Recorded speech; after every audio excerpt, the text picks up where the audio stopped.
아니요. 오늘 컨디션 안 좋아서 모임 못 나온다고 낮에 연락 왔어요. 그 순간 등골이 싸늘해졌다. 7시쯤 집을 나설 때까지만 해도 아내는 분명히 수진이네 갈 거니까 기다리지 말라고 말했었다. 그런데 수진은 오늘 하루 종일 아내를 보지도 연락도 받지 못했다고 한다. 그리고 그날 밤 아내의 카드 내역엔 이자카야에서의 고급 저녁 식사가 찍혀 있었다. 그녀는 분명히 혼자 드라이브하고 왔다고 했는데 신뢰는 아주 작은 금 하나로도 쉽게 무너질 수 있다. 그리고 그 균열은 사랑이라는 말로 덮어지지 않는다. 이 이야기는 하루아침에 깨진 부부의 균열에서 시작된다.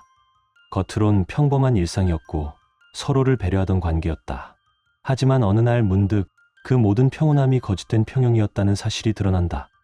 아내가 친구들과의 저녁 약속이라며 외출한 날, 그녀의 절친이 보낸 한 통의 문자, 그리고 이어진 거짓말과 모순된 행동들. 남편은 그 순간부터 알 수 없는 감정의 터널 속으로 빠져든다. 불안, 의심, 혼란. 한때는 절대 간섭하지 않는다고 믿었던 사람이 이제는 아내의 눈빛 하나, 휴대폰을 쳐다보는 순간마저 분석하고 있다. 이야기는 점점 깊어진다. 카드 내역, 문자 횟수, 업무라 주장한 연락들. 그리고 그 남자 진우의 존재까지. 하지만 이 이야기가 단순한 불륜고발극이라고 생각한다면 그건 아직 반도 있지 않은 셈이다. 이 부부는 여전히 함께 아이를 키우고 있고 서로를 사랑했다고, 어쩌면 지금도 사랑하고 있다고 믿는다. 그럼에도 불구하고 한 번 무너진 신뢰는 어떻게 다시 쌓을 수 있는가? 거짓말 뒤에 남겨진 감정들은 용서라는 이름으로 지워질 수 있을까? 그리고 무엇보다 중요한 질문. 두 사람은 이 관계를 끝내야만 진짜 행복해질 수 있는가? 그의 답은 누구도 쉽게 내릴 수 없다. 이 이야기는 당신이 생각하는 것보다 훨씬 더 조용하고 그러나 그만큼 깊고 고통스러운 사랑 이야기이다. 당신이라면 용서할 수 있겠는가? 결말은 여러분의 예상을 완전히 뒤엎을지도 모릅니다. 여러분의 생각은 어떠셨나요? 댓글로 꼭 남겨주세요. 구독과 좋아요도 잊지 마시고 방탐정의 이중 파일과 함께 더 놀랍고 흥미로운 이야기 속으로 떠나봐요. 아내가 조금씩, 그러나 분명히 변해가기 시작한 건 정확히 언제부터였는지 말하기 어렵다. 하지만 돌이켜보면 대략 2달 전쯤부터 뭔가 흐름이 달라졌다는 걸 느끼기 시작했다. 처음엔 대수롭지 않게 넘겼다. 사람이 항상 같은 감정 상태로 살아갈 순 없고 누구나 바쁜 시기엔 피곤하고 무심해지기 마련이니까. 게다가 아내는 광고기획사에서 마케팅 팀장을 맡고 있었다. 마케팅이라는 직업이 본래 그렇다. 시즌마다 몰아치는 캠페인, 끊임없이 바뀌는 클라이언트 요청, 촉박한 마감일 속에서 숨 쉴 틈 없이 달려야 하는 자리다. 그녀가 말이 줄고 같이 있어도 멍하니 창밖을 바라보거나 휴대폰만 들여다보는 모습이 늘어난 것도 그래서일 거라고 나 자신을 타일렀다. 그런데도 마음 한켠엔 설명할 수 없는 이상한 느낌이 남아 있었다. 처음엔 하루 이틀 그랬다. 그러다 점점 그런 날이 많아졌고 결국엔 거의 매일같이 그녀는 어딘가 멀리 있는 사람처럼 느껴지기 시작했다. 나는 원래 의심이 많은 사람이 아니다. 간섭도 싫어하고 서로의 공간을 존중하며 사는 게 부부 사이의 신뢰라고 믿어왔다. 실제로 우리 부부는 결혼 후에도 각자의 친구를 따로 만나고 서로의 일에 필요 이상으로 개입하지 않으면서도 따뜻하게 살아왔다. 그게 우리만의 방식이었다. 그래서 더더욱 그런 변화가 낯설고 마음에 걸렸다. 어느 날 저녁이었다. 퇴근 후 집에 들어온 아내의 얼굴엔 피곤함이 역력했다. 오늘도 야근이 있었느냐고 물었더니 회식이 있었다고 짧게 대답했다. 평소 같으면 누구와 무슨 이야기 나눴는지, 재미있는 일은 없었는지 자연스럽게 얘기가 이어졌을 텐데 그날은 말이 없었다. 나는 별 생각 없이, 정말 아무 의도 없이 공동 계좌 내역을 확인했다. 아이 학원비 자동이체가 잘 들어갔는지 확인하려던 참이었다. 그런데 그날 저녁 아내가 말한 회식 시간에 찍힌 결제 내역이 이상했다. 장소도 금액도 그리고 결제 시간도 무언가 설명되지 않는 느낌이었다. 가슴 한쪽이 찌릿하게 저렸다. 그리고 이상하게도 바로 따지기보단 조심스럽게 물어보고 싶었다. 나는 아내의 눈치를 보며 조심스레 말을 꺼냈다. 그날 혹시 어디 다녀왔어? 라는 말에 아내는 잠시 멈칫했다. 눈동자가 흔들렸고 입술이 굳었다. 그리고 한참을 망설인 끝에 그녀는 이렇게 말했다. 나 그냥 요즘 정서적으로 좀 힘들었어. 혼자만의 시간이 필요했는데 계속 누군가랑 연락을 주고받았어. 미안해. 그녀의 말은 짧았지만 그 안에 담긴 무게는 너무나 컸다. 그녀가 감정적으로 흔들리고 있었다는 고백, 누군가와 연락을 주고받았다는 말. 그 순간 나는 무언가가 조용히 무너져 내리는 소리를 들은 듯했다. 겉으론 침착하게 고개를 끄덕였지만 속으로는 복잡한 감정들이 물밀듯 밀려왔다. 당황, 배신감, 슬픔, 그리고 어디서부터 잘못된 걸까 하는 자체. 결혼한 지 벌써 10년이다. 누구나 보기엔 그저 그런 평범한 부부였을지도 모른다. 특별한 사건도 극적인 고백도 없었고 그저 조용하고 안정된 일상의 연속. 서울 외곽의 선룸 아파트에서 5살 된 아들 도윤이와 함께 살며 나는 중소기업의 IT팀 과장으로 정시 퇴근하는 평범한 직장인이고 아내는 종로에 있는 광고대 행사에서 팀장으로 바쁘게 일하고 있다. 넉넉하진 않았지만 부족함도 없이 우리 부부는 나름대로 성실하게 살아왔다. 평일 저녁이면 도윤이를 8시에 재우고 나서 함께 설거지를 나눠 하곤 했다. 그 뒤엔 소파에 앉아 각자의 일을 하면서도 같은 공간에 있다는 안도감을 느끼며 지냈다. 아내는 휴대폰으로 전자책을 보거나 간단한 메일을 정리하고 나는 회사 뉴스나 메일을 확인하다가 같이 예능 프로그램을 틀어놓고 소소하게 웃었다. 최근에는 제과 대회 방송을 즐겨봤다.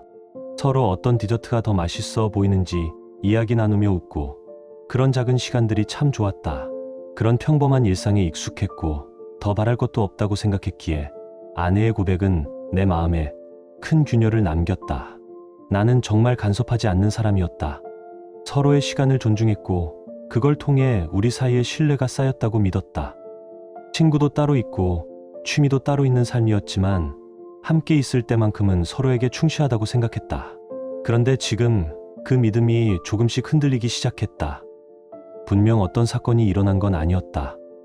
아내가 외도한 것도 집을 나간 것도 아니었다. 하지만 말로 설명하기 힘든 미묘한 이상함이 자꾸만 내 마음을 무겁게 만들었다. 대화는 점점 겉돌았고 일상적인 질문에도 형식적인 대답만 돌아왔다. 오늘 어땠어? 라는 내 물음에 그냥 좀 바빴어. 라는 짧은 대답만 돌아오는 날이 많아졌다. 예전에는 내 이야기를 생생하게 전해주며 웃곤 했는데 요즘은 말끝이 짧고 건조했다. 그 모든 변화는 아주 사소하고 겉보기엔 별일 아닌 것처럼 보일지도 모른다. 하지만 사랑하는 사람과의 관계에선 그런 사소한 변화들이 오히려 더 크게 다가온다. 말투 하나, 시선 하나, 웃음의 무게 하나까지도 모두 다르게 느껴진다. 나는 어쩌면 너무 늦게 알아차린 걸지도 모른다. 아니면 애써 외면하고 싶었던 건지도 모르겠다. 우리의 관계에 균열이 생겼다는 사실을 인정하기가 두려웠던 걸지도. 언젠가부터 아내는 멍하니 창밖을 바라보는 시간이 잦아졌다. 마치 그 유리창 너머 어딘가에 자신이 있어야 할 자리를 찾고 있는 듯한 눈빛이었다.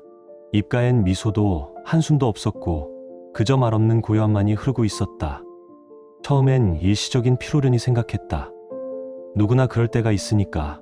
그러나 그 고요함은 점점 늘어나고 반복되며 습관처럼 자리 잡았다. 이상한 건 그것만이 아니었다. 휴대폰을 손에서 놓는 법이 없었다. 깨어있는 시간 대부분 그녀의 손끝은 화면 위를 바쁘게 오갔다. 화장실을 갈 때도 베란다에 물을 주러 나갈 때도 꼭 휴대폰을 손에 쥐고 있었다.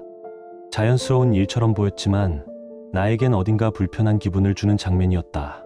더욱 신경 쓰였던 건 내가 그녀의 곁을 지날 때마다 슬쩍 휴대폰 화면을 가리는 행동이었다. 마치 내가 보면 안 되는 것이 있는 듯한 아주 미묘하지만 분명한 회피였다. 물론 그것이 무조건 수상한 건 아닐 수도 있다. 누구나 자신의 사적인 공간은 필요하고 사적인 메시지를 주고받을 수도 있다. 내가 예민한 탓일 수도 있다. 그렇게 스스로를 다독이며 넘기려 했지만 머릿속에서 그 장면들이 자꾸만 반복 재생됐다.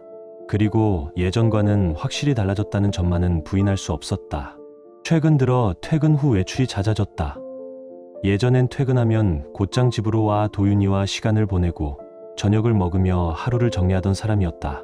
하지만 요즘은 퇴근 후 갑작스런 약속이 많아졌고 그중 다수는 여자친구들과의 모임이나 커피 한 잔이었다.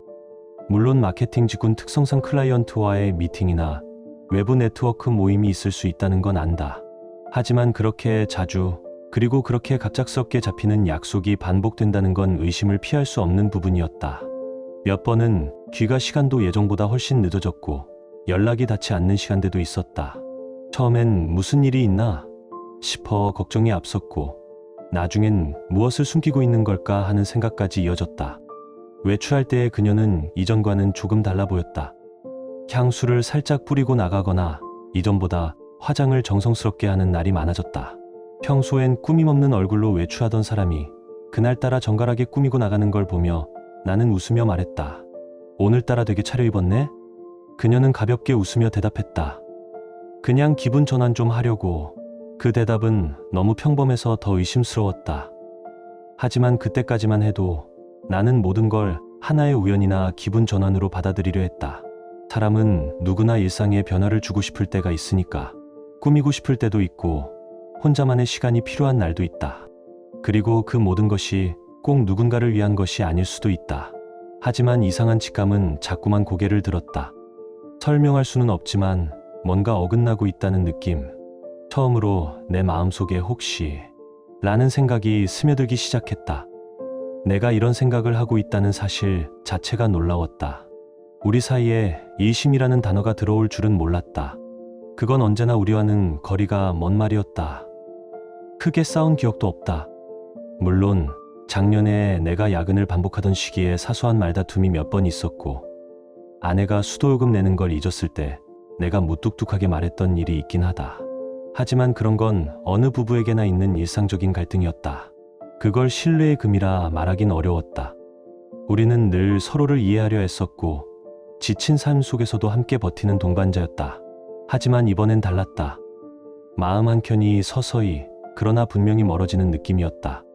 올해 3월쯤 아내는 회사에서 중요한 캠페인을 맡게 됐다. 대형 브랜드와의 협업이었고 회사 입장에서도 팀 전체의 역량을 걸고 준비하는 프로젝트였다. 아내는 자연스럽게 야근이 잦아졌고 밤늦게까지 회의를 반복하는 날이 많았다. 그 팀엔 새로 들어온 남자 직원이 있었다. 이름은 진우, 30살. 작년 송년회 때 한 번 본 적 있는 인물이다. 그때 나는 그에게 별다른 인상을 받지 못했다. 말수가 적고 조용하며 무난해 보였던 청년이었다. 아내는 그를 두고 요즘 애들 중엔 성실한 편이야 라고 평가했었다. 그 말도 그땐 그저 직장 상사의 관찰일 뿐이라 생각했다. 당시 우리 부부는 둘 다 정신없이 바쁜 시기를 보내고 있었다. 아내는 프로젝트로 지쳐 있었고 나 또한 회사 업무와 도윤이 돌봄으로 녹초가 된 상태였다. 얼굴을 마주하는 시간보다 각자의 방에서 조용히 잠드는 시간이 더 많았다. 서로에게 무심해진 건 아니었지만 에너지가 남아있지 않았던 것이다. 그 캠페인이 끝난 후 나는 아내가 예전처럼 돌아올 줄 알았다. 다시 평소의 웃음을 되찾고 가족과의 시간을 즐기며 평온한 일상으로 돌아올 거라고 믿었다. 하지만 그렇지 않았다. 오히려 그 시점부터 아내에게서 묘한 기류가 본격적으로 느껴지기 시작했다.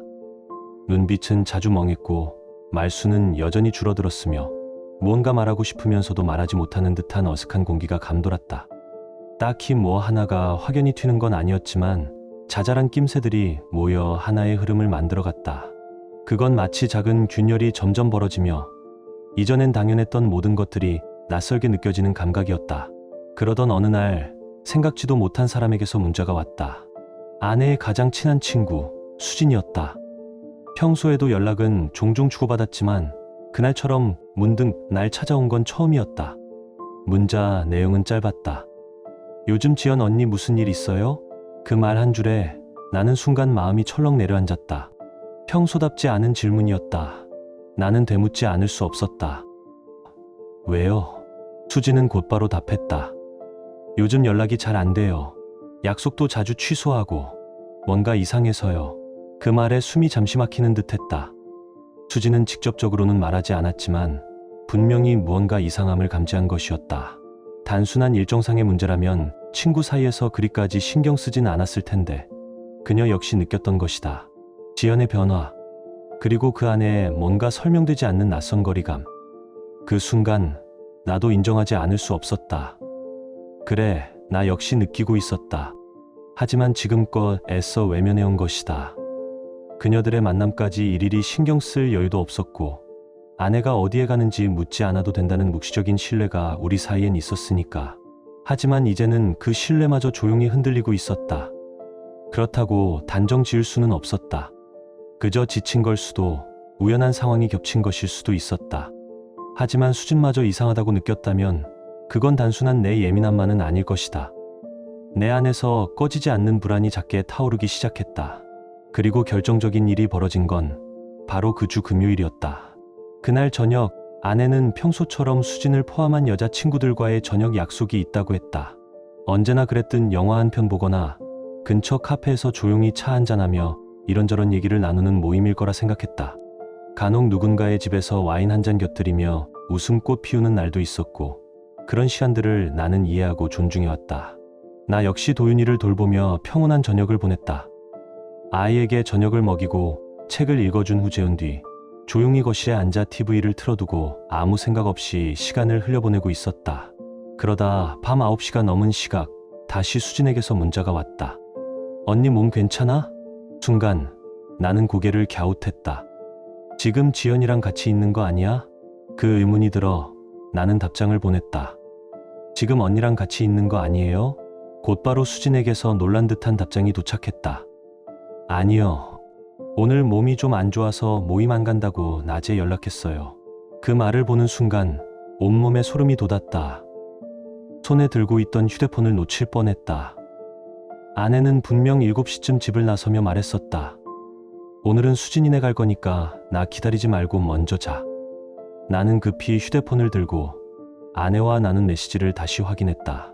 분명히 아침부터 수진과 만나기로 했다는 이야기를 나눈 기록이 있었다. 그런데 수진은 아예 모임에 나가지도 않았고 그것도 낮에 미리 연락까지 했다고 한다. 그렇다면 지금 아내는 도대체 어디에 있는 걸까? 그날의 공기, 그 조용한 거실의 적막감은 말로 표현할 수 없는 불안으로 가득 차 있었다. 나는 떨리는 손으로 전화를 걸었다. 몇 번 울리다 이내 음성사서함으로 넘어갔다. 불안감은 걷잡을 수 없이 커져갔다. 문자도 보냈다. 수진이 너 안 나왔다고 하는데 어디야? 무슨 일 있어? 답장은 오지 않았다. 시간은 계속 흐르고 집 안은 여전히 조용했다. 도윤이는 깊은 잠에 빠져 있었고 나는 소파에 앉아 초조함을 참으며 시계를 몇 번이고 바라봤다. 밤 10시를 훌쩍 넘긴 시각, 아내가 조심스럽게 문을 열고 들어왔다. 나를 보고 살짝 당황한 듯 눈을 동그랗게 떴다.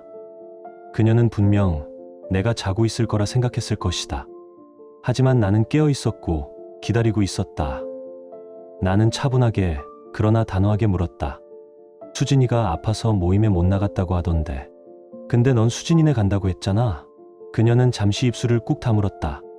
눈동자가 흔들렸고 말이 막힌 듯한 모습이었다. 한참 후에야 입을 열었다.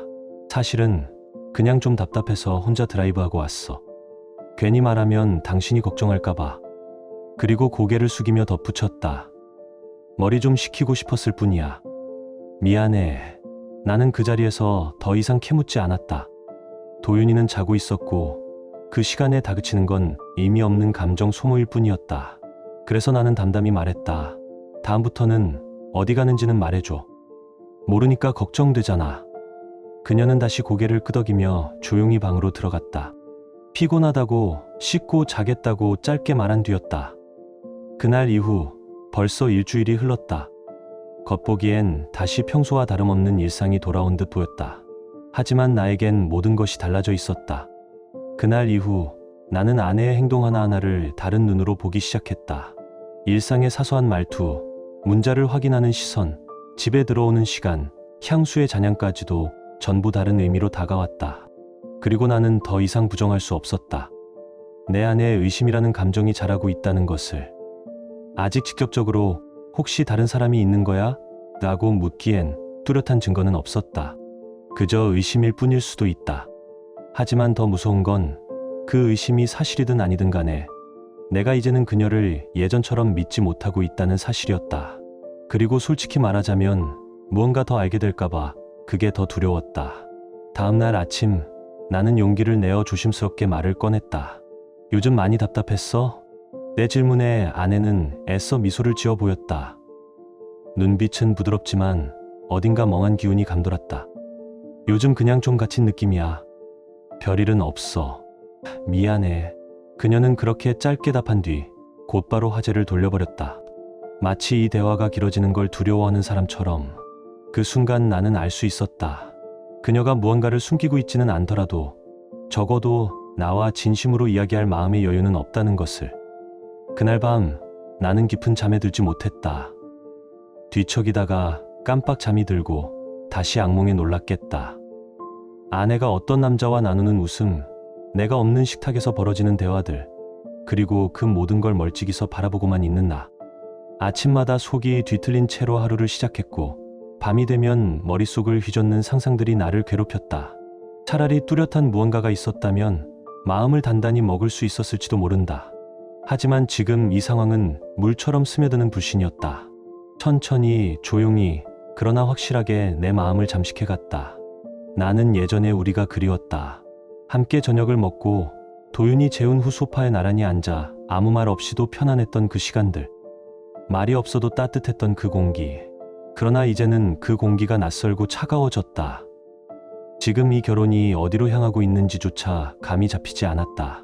그 불안한 감정 속에서 나는 사람들의 조언을 찾기 시작했다. 온라인에 나와 비슷한 경험을 나눈 사람들의 글을 읽었고 댓글을 하나하나 읽어내려갔다. 직접 답장을 하진 못했지만 그 안에 담긴 말들은 내 마음에 깊이 새겨졌다. 가장 많이 보인 말은 직감을 믿어라는 것이었다. 그리고 확실한 증거를 찾아보라는 조언도 있었다. 나는 고민에 빠졌다. 내가 너무 예민한 건 아닐까? 정말로 의심할 만한 일이 있었던 걸까? 단지 내가 불안해서 스스로 상상을 키워가고 있는 건 아닐까? 하지만 아무리 합리화를 해보려 해도 내 직감은 점점 더 크게 외쳤다. 뭔가 있다. 결국 나는 확인하기로 결심했다. 법적, 윤리적으로 선을 넘지 않겠다고 스스로 다짐하며 최대한 조심스럽게 시작했다. 사실 이런 행동 자체가 내 스스로에게도 낯설고 불편했다. 믿고 싶었던 사람이었고 믿어왔던 관계였기에 이 모든 행동이 마치 내 자존심을 깎아내리는 것 같았다. 하지만 아무것도 모른 채 지내기엔 내 마음속 불안은 너무 컸다. 나는 가장 먼저 공동 계좌와 신용카드 내역을 확인했다. 우리는 생활비를 공동 계좌로 관리했고 각자 개인 카드도 하나씩 있었다. 내가 주목한 건 그녀가 여자들 모임이라고 했던 바로 그 금요일 밤이었다. 그날 저녁 9시 반 아내의 카드로 10만가 넘는 결제 내역이 찍혀 있었다. 장소는 트렌디한 이자카야. 가볍게 들러 술 한잔하기엔 결코 저렴한 가격이 아니었다. 게다가 혼자서 그런 곳에 갔다. 아무리 기분 전환이라 해도 혼자 술집에서 그렇게 많은 돈을 쓰는 건 납득하기 어려웠다. 나는 그 순간 강하게 확신했다. 혼자가 아니었을 것이다. 다음으로 우리는 가족 요금제를 사용하고 있었기에 나는 통신사의 웹사이트를 통해 아내의 문자량과 통화 기록을 조회해 보았다. 통화 내용까지는 알 수 없지만 시간과 빈도는 확인할 수 있었다. 결과는 예상 이상이었다. 최근 몇 주 동안 아내의 문자량은 평소의 2배가 넘었다. 특히 눈에 띄었던 건 문자와 통화의 시간대였다. 새벽 시간대, 퇴근 직후, 주말 늦은 밤. 누구와 어떤 대화를 했는지는 몰라도 그것이 평범한 업무 커뮤니케이션은 아니라는 직감이 들었다. 그 순간 내 머릿속을 스친 이름은 진우였다. 아내와 같은 팀에서 일하고 있는, 얼마 전부터 함께 프로젝트를 맡아 늦은 시간까지 회의하던 그 남자. 그녀가 말했던 요즘 애들 중 성실한 편이라는 평범한 한마디가 이제는 섬뜩하게 떠올랐다. 나는 더 이상 미룰 수 없었다. 폭발하듯 쏟아낼 생각은 없었다. 그저 지금까지 내가 확인한 것들을 조심스럽게 꺼내고 그녀의 반응을 듣기로 했다. 그날 밤 도윤이를 재우고 거실에 앉아있던 아내에게 조심스럽게 말을 꺼냈다. 요즘 너 많이 멀어진 것 같아. 그날 여자들 모임도 그렇고 사실 난 우리 사이에 무슨 일이 생긴 건 아닌지 걱정돼. 나는 최대한 차분하게 말하려 했었지만 속으로는 심장이 요동쳤다. 아내는 잠시 아무 말 없이 나를 바라보다가 작게 한숨을 내쉬며 말했다. 미안해, 요즘 스트레스가 너무 심해서 그래. 회사 일도 그렇고 집안일도 그렇고 다 너무 버겁게 느껴졌어. 나는 고개를 끄덕였다. 그녀의 피로감은 이해할 수 있었다. 하지만 그 말만 듣고 모든 걸 넘길 수는 없었다. 나는 조용하지만 확실하게 말했다. 그날 너 수진이랑 만난다고 했지. 근데 수진은 너 안 봤다고 했어. 그리고 그 시간에 이자카야에서 결제된 기록도 있어. 솔직히 말해줘. 그날 뭐 했어? 그 순간 아내의 얼굴이 하얗게 질렸다. 눈빛이 흔들리고 입술이 말라붙은 듯 말을 잇지 못했다. 그러더니 고개를 천천히 숙이고 말했다. 그래. 그날 나 혼자 식사하러 갔어. 말하면 걱정할까봐 거짓말한 거야. 그냥 생각을 정리하고 싶었어. 그 말만으로도 이미 나는 큰 충격을 받았지만 그녀는 말을 멈추지 않았다. 그리고 거기서 진우랑 마주쳤어. 우연히. 걔는 친구들이랑 온 거였어. 그냥 인사 나누고 잠깐 같이 앉아 있다가 헤어졌어. 나는 다시 물었다. 진우랑 뭐 있는 거야? 그녀는 단호하게 고개를 저었다. 아니야. 정말 아무것도 없어. 그냥 직장 동료일 뿐이야. 그리고 걔 여자친구도 있어. 그녀의 대답은 단호했지만 내 마음속 의심은 쉽게 가라앉지 않았다. 그날 이후 아내는 그동안 늘어난 문자량에 대해 조심스럽게 해명했다. 그냥 프로젝트 팀 단톡방이야. 일 얘기하거나 밈 같은 거 공유한 거지. 진우랑 단둘이 나눈 건 없어. 그녀의 말은 또렷했고 겉보기에 그럴듯했다. 하지만 내 마음속 의심은 지워지지 않았다. 그렇게 자주 연락해야 할 이유가 과연 있었을까? 게다가 나와의 대화는 줄어든 반면 누군가와 메시지를 주고받을 시간은 남아 있었다는 사실이 무엇보다 마음을 어지럽혔다. 그렇게 자주 연락할 일이 있었어? 나는 묻지 않을 수 없었다. 나랑도 수진이랑도 요즘 얘기 안 하면서 왜 진우한텐 그렇게 자주 연락했어? 그리고 왜 숨겼어? 목소리가 점점 높아졌고 감정이 앞섰다. 순간 아내의 눈가가 붉어지더니 마침내 울음을 터뜨렸다. 나 그냥 너무 지쳤어. 집에서도 회사에서도 매일 엄마이자 아내로만 살아가는 것 같아서 어느 순간 내가 누군지도 모르겠더라고. 그 말은 내게 단순한 변명이 아니라 오래 누적된 내면의 무너짐처럼 들렸다. 그리고 그녀는 조심스레 덧붙였다. 진우는 단지 그 시기에 자신을 들어주는 사람이었다고.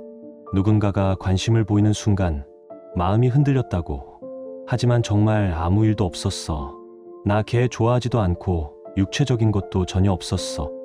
그 말을 듣는 순간 나는 너무나도 복잡한 감정에 휘말렸다. 분노, 배신감, 그리고 아주 미세하게 스며든 연민. 나는 침묵한 채 그녀의 손을 바라보았다. 그러다 그녀가 먼저 내 손을 꼭 잡았다. 너 정말 사랑해. 우리 가정 지키고 싶어. 진우랑 일 외의 연락은 다 끊을게. 뭐든 할게. 제발. 나는 한참을 침묵하다 결국 말했다. 육체적인 관계가 없더라도 거짓말하고 몰래 만나고 나 아닌 다른 사람에게 기대는 것, 그건 분명히 배신이야. 아내는 고개를 끄덕였다. 용서받을 자격이 없다는 듯한 표정이었다. 그날 밤 우린 큰 결론 없이 각자의 감정만 소모했다. 말은 오갔지만 마음은 닿지 않았고 각자 조용히 벽을 하나 더 쌓은 것 같았다. 그래도 한 가지는 합의했다. 진우와의 불필요한 연락은 즉시 끊기로. 아내는 내 앞에서 진우의 번호와 메시지를 지웠다. 물론 완전한 단절은 어렵겠지만 업무 외에는 연락하지 않겠다고 약속했다. 그리고 아내가 먼저 부부 상담을 제안했다. 나도 그것이 최선의 출구일지도 모른다는 생각에 동의했다. 단, 나는 분명히 말했다. 용서란 말 쉽게 하지 않을 거야. 그녀는 고개를 끄덕이며 내가 원할 때마다 연락해도 좋고 하루 일정을 공유하겠다고 했다. 신뢰를 다시 쌓기 위해서라며. 그날 밤 나는 거실 소파에서 잠을 청했다. 그러나 잠은 오지 않았고 뒤척이며 천장을 바라봤다. 마음은 여전히 흔들리고 있었지만 최소한 모든 것이 드러났다는 사실만은 약간의 위안이 되었다.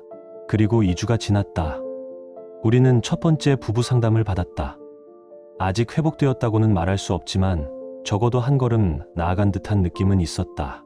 아내는 노력하고 있었다. 예전보다 내 감정에 대해 묻는 일이 많아졌고 퇴근 후에도 자주 대화를 시도했다. 진우와의 사적인 연락은 끊었다고 했고 그가 있는 팀에서 벗어나기 위해 인사이동을 요청했다고도 했다.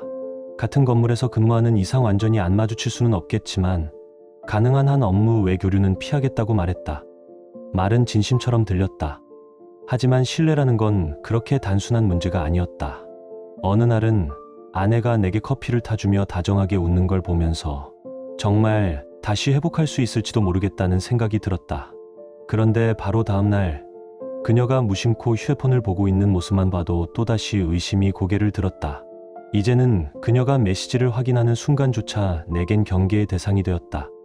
실제로 아내는 요즘 내게 휴대폰을 보여주기도 하고 대화 내용을 숨기지 않았다. 하지만 그 어떤 투명함도 내 머릿속에 혹시라는 단어들을 완전히 지우진 못했다. 그리고 결국 나는 또 한 번 멍청하게도 집에 있는 그녀의 노트북을 뒤졌다. 그곳엔 오래된 이메일 스레드가 있었다. 진우와의 대화. 대략 한 달 전쯤의 것으로 외설적인 내용은 없었지만 분명히 은근한 플러팅이 담긴 분위기였다. 직접적인 표현 대신 이모티콘이나 유머로 감정을 흘리는 방식이었다. 그걸 본 순간 속이 울렁거렸다. 이건 단순한 일 얘기라고 보기엔 명백히 선을 넘은 감정 교환이었다. 나는 상담 중에 그 이메일을 언급했다. 그 득시 대화는 엉켰다. 아내는 놀랐고 당황했고 결국 사과했다. 보기에 오해를 살 수 있는 거 맞아. 근데 그냥 장난이었어. 심각한 건 아니었어. 하지만 나는 더 이상 참을 수 없었다. 지금까지도 진실을 다 말하지 않았잖아. 어떻게 믿으라는 거야. 그날 상담이 끝난 후 우리는 집에서 또 한 차례의 격한 말다툼을 했다. 이번에는 아내가 화를 냈다. 넌 왜 내 이메일까지 몰래 보는 거야? 우린 이제 앞으로 나아가기로 했잖아. 왜 자꾸 날 믿지 못해? 그 말에 나는 차분하게 대답할 수 없었다. 처음부터 다 솔직했으면 이렇게 자꾸 새로운 게 나올 일도 없었겠지. 대화는 걷잡을 수 없이 격해졌고 결국 우리는 둘 다 언성을 높였다. 그녀는 울면서 외쳤다. 더 이상 어떻게 해야 날 믿을 수 있는데? 난 정말 다 말했어. 나도 소리쳤다. 난 내 말 중 뭘 믿어야 할지 모르겠어. 그날 밤 우리는 서로 다른 방에서 잠들었다. 아니, 어쩌면 잠들지 못했다는 표현이 더 정확했을 것이다. 침묵 속의 침대, 차가운 공기, 억눌린 감정이 공존하는 공간에서 나도 그녀도 각자의 방식으로 무너지고 있었다. 나는 밤늦게 차를 몰고 나갔다. 말없이 도로를 달리는 동안 머릿속은 무거운 돌덩이처럼 가라앉아 있었다. 그 순간 우리는 각자의 자리에서 어렴풋이 깨달았던 것 같다. 사랑만으로는 깨진 신뢰를 복구할 수 없다는 것. 우리 사이에는 지금 감정이 아닌 휴전이 진화하고 있었다. 서로를 향한 분노도, 변명도, 애정도 모두 눌러놓은 채 그저 표면을 유지하고 있었다. 상담은 계속 받고 있었고 일상 속에서는 서로 최대한 정중하게 대했다. 어떤 날은 커피를 건네며 웃기도 했고 가벼운 농담이 오갈 때도 있었다. 하지만 그것은 회복의 증거가 아니라 더 이상 상처 주지 않기 위한 예의 같았다. 우리는 단 한 번도 이혼이나 별거에 대해 직접 입 밖에 낸 적은 없었다. 하지만 각자의 머릿속에서는 분명 그 단어들이 몇 번이고 스쳐 지나갔을 것이다. 육체적인 접촉은 완전히 사라졌다. 나는 여전히 소파에서 자는 날이 많았다. 같은 침대에 누우면 마음이 너무 불편해서 잠이 오지 않았고 잠을 청해도 새벽마다 깨어났다. 가장 힘든 건 아들에게 아무렇지 않은 척해야 하는 일이었다. 5살인 아이는 아직 말로 표현하지는 않지만 무언가 이상하다는 것을 느끼는 눈치였다. 며칠 전 아이가 물었다. 아빠, 왜 요즘엔 소파에서 자요? 나는 한 박자 쉬고 대답했다. TV 보다가 그냥 잠들었어. 가끔은 그게 진실일 때도 있었지만 아들에게 그렇게 말해야 하는 내 자신이 너무 비참했다. 우리는 약속했었다. 아이 앞에서는 어떤 싸움도 하지 않기로. 최대한 평소처럼 평범하게 행동하자고. 하지만 그 평범함을 연기하는 하루하루가 그 무엇보다도 고통스러웠다. 어떤 날은 아내가 주방에서 콧노래를 부르며 커피를 내렸다. 나는 멍하니 그 모습을 보며 생각했다. 저 웃음도 가짜일까? 서로가 서로에게 너무 많은 불편한 감정을 안고 있었고 진짜 감정은 도무지 어디로 향하고 있는지 알 수 없었다. 나는 고민 끝에 제안했다. 잠시 떨어져 지내보는 건 어때? 그냥 혼자 숨을 돌릴 공간이 필요하다고. 누구의 남편도 아버지도 아닌 나로서 존재할 수 있는 곳. 놀랍게도 아내는 내 말을 조용히 받아들였다. 내가 우리를 이렇게 만든 게 너무 미워. 시간을 되돌릴 수 있다면 그녀는 울먹이며 말했다. 당신이 공간이 필요하다면 나도 받아들일게. 가슴이 찢어질 듯 아팠다. 하지만 그 순간만큼은 서로의 진심이 닿았다고 믿고 싶었다. 우리는 함께 결정했다. 내가 집을 나가기로. 아이에게는 안정된 환경을 유지하기 위해 집은 그대로 두고 내가 근처에 작은 투룸 아파트를 얻었다. 아들에게는 이렇게 설명했다. 아빠가 회사 가까운 데로 잠깐 이사했어. 그래도 매일 볼 거야. 아이의 반응은 의외로 차분했다. 어린 마음에도 뭔가 감지한 듯 조용히 고개를 끄덕였다. 나는 지금도 매일 아들을 본다. 어떤 날은 저녁에 집에 들러 함께 식사를 하고 어떤 날은 학교에서 데려와 공원에서 잠깐 놀다가 다시 데려다 준다. 주말은 번갈아 돌보고 있다. 이사를 하고 첫날 밤 나는 새 아파트의 거실 바닥에 앉아 한참을 울었다. 모든 소리가 멈춘 공간에서 비로소 감정을 마음껏 꺼낼 수 있었다. 아내와 나는 이제 정중한 관계다. 어쩌면 너무 정중하다. 서로의 상처를 더 이상 건드리지 않기 위해 말투 하나, 표정 하나까지 조심스러워졌다. 아내는 가끔 무언가 더 말하고 싶다는 듯한 표정을 짓지만 끝내 말하지 않는다. 나도 마찬가지다. 우리가 나누는 대화는 대부분 아이의 일정 생활비 혹은 기타 실용적인 이야기뿐이다. 나는 여전히 생활비를 분담하고 있고 아이에게 필요한 것도 빠짐없이 챙기려 노력하고 있다. 부부 상담은 잠시 중단됐다. 상담사는 우리에게 개별 상담을 권유했고 나는 그 제안을 받아들였다. 그곳에서는 적어도 내 감정을 숨기지 않아도 되었다. 차라리 그런 방식으로라도 감정의 출구를 만든 것이 다행이라 여겼다. 진우에 대해서는 더 이상 묻지 않았다. 아내의 말에 따르면 그는 얼마 전 회사를 그만두었다고 한다. 나는 더 이상 자세히 알고 싶지도 않았다. 이제 우리 문제는 그 사람이 아닌 오롯이 우리 둘 사이의 균열이었다. 이사하던 날 아내는 내게 작은 편지 봉투 하나를 내밀었다. 조용히 말없이 서로 눈을 마주치지 않은 채 그녀는 봉투를 건넸고 나는 그것을 받았다. 그 순간 그녀의 손끝이 잠시 내 손등에 닿았지만 우리는 그 따뜻함을 더 오래 붙잡지 않았다. 새 집에 도착해 짐을 대충 정리한 후 나는 조심스럽게 그 편지를 꺼내 읽었다. 흰 종이에 꾹꾹 눌러 쓴 그녀의 글씨는 어딘가 떨려 있었고 문장 하나하나마다 숨겨진 감정이 묻어났다. 정말 미안해. 나의 선택, 나의 거짓말, 나의 이기심이. 당신을 이렇게 만들었다는 걸 생각할 때마다 스스로가 너무 밉고 부끄럽고 슬퍼. 나는 여전히 당신을 사랑해. 아니, 사랑한다는 말조차 지금의 내겐 사치인 걸 알아. 그래도 당신이 날 다시 믿어줄 수 있도록 내가 할 수 있는 건 뭐든 다 할게. 당신 없는 집은 너무 조용해. 당신 없는 주방, 당신 없는 웃음. 이제야 얼마나 소중했는지 알겠어. 언젠가 다시 당신 옆에 앉아 커피를 마실 수 있는 날이 오길 바래. 편지를 다 읽고 나서 나는 소리내지 못한 울음을 한참 토해냈다. 눈물은 조용히 흘렀지만 그 감정은 거셌다. 이렇게 마음을 쏟아낸 그녀에게 연민이 느껴졌지만 동시에 다시 신뢰할 수 있을까에 대한 두려움도 짙게 깔려 있었다. 며칠이 더 흘렀다. 지금 나는 아들과 보내는 시간에 집중하고 있다. 그가 웃을 때 같이 웃고 질문할 때 정성껏 대답하고 침대 옆에서 책을 읽어주며 하루를 마무리한다. 그 시간들이 나를 버티게 한다. 어느 날 거울 앞에 선나는 낯선 얼굴을 마주했다. 턱은 더 날렵해졌고 광대뼈가 도드라져 있었다. 그제야 깨달았다. 스트레스로 체중이 5kg이나 줄었다는 걸. 건강을 잃으면 아이에게도 나 자신에게도 무책임하다는 생각이 들었다. 그래서 조금씩 나를 챙기기로 했다. 근처 체육관을 등록했고 간단한 요리라도 정성껏 만들어 먹었다.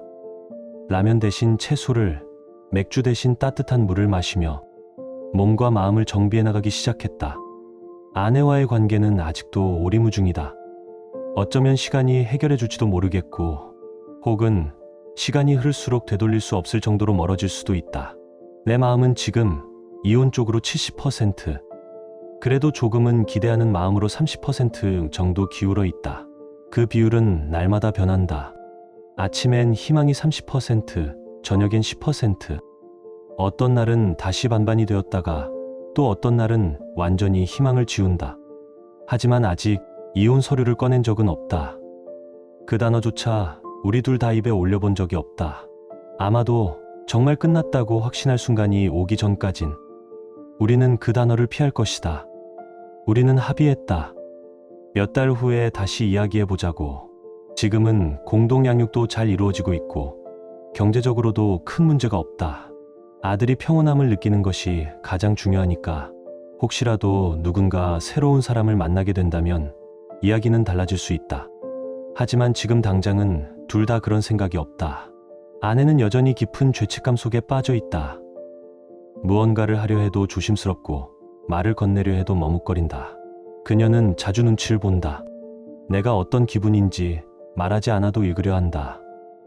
나 역시 다른 사람을 만날 여유는 없다. 마음이 아직 열려있지 않다. 내 감정은 이별과 분노, 안타까움 사이를 부여할 뿐이다. 이건 깔끔한 결말이 아니다. 화해하고 행복하게 살고 있다는 말로 마무리할 수 없고 이혼하고 새 인생을 시작했다는 식으로 결론 내릴 수도 없다. 이건 그저 아직 끝나지 않은 이야기다. 흔들리며도 매일을 살아가는 이야기. 상처를 안고 망설이며 그래도 어딘가로 나아가려는 이야기. 그리고 그 안에서 나는 여전히 스스로에게 묻고 있다. 진짜 행복이란 무엇일까? 그 질문에 대한 답을 아직 찾지 못했다.